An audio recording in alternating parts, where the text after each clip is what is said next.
আজকে চলে যাচ্ছিলাম বউ ছাড়া বউ ভাত খেতে এমন একটা অনুষ্ঠানে। মানে হচ্ছে যে দুই বাবুর মুসলমানি প্রোগ্রাম হচ্ছিল। প্রথম দিন মেহেদি হয়েছে, হলুদ হয়েছে, আজকে হলো ওদের মেইন খাওয়া দাওয়া। তো রেডি টেডি হয়ে চলে গিয়েছিলাম। আর আজকে তো এত এত এত ভিড় ছিল বলার মতন নয়। তো গিয়েই যে রাদিতা আর ঝিনুকের সাথে দেখা হয়ে গেল। তো আমরা খেতে বসে পড়েছিলাম কারণ কি অনেক ভিড় ছিল। তো এখানে হচ্ছে প্রথমে আমাদের জন্য চলে এসেছিল পোলাও, তারপর বুটের ডাল, তারপর হচ্ছে মুরগির রোস্ট। তো আমরা হচ্ছে তিনজন বসে থেকে সব আরাম করে খাচ্ছিলাম।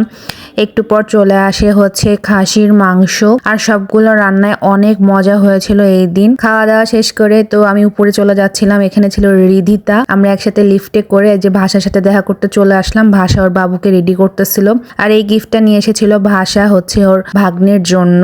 গিফটটা অনেক সুন্দর হয়েছিল, সুন্দর একটা ব্রেসলেট। আর এইদিকে সব খাওয়া দাওয়ার আয়োজন চলছিল। আর দেখো কত বড় খাওয়ার মানে আয়োজন ছিল। এই যে বিপাশা আপু, আরেকটা যে বাবু ছিল তার মা, এটা তো আপুকেও অনেক সুন্দর লাগছিল সেজে গুজে। এখানে মানে রান্না চলছিল আর আমরা সামনের দিকে খাওয়া দাওয়া করে এসে একটু দাঁড়িয়েছিলাম। এখানে বলতে গেলে অনেক মানুষের আয়োজন ছিল। তো রান্না হচ্ছে, খাওয়া হচ্ছে, লোক আসছে, কি একটা অবস্থা। তো ফুল ভিডিও গুলো আমি হচ্ছে খুব জলদি আপলোড করে দিব, বড় বড় ব্লগ গুলো। ততক্ষণ তোমরা সবাই আমার সাথেই থেকো।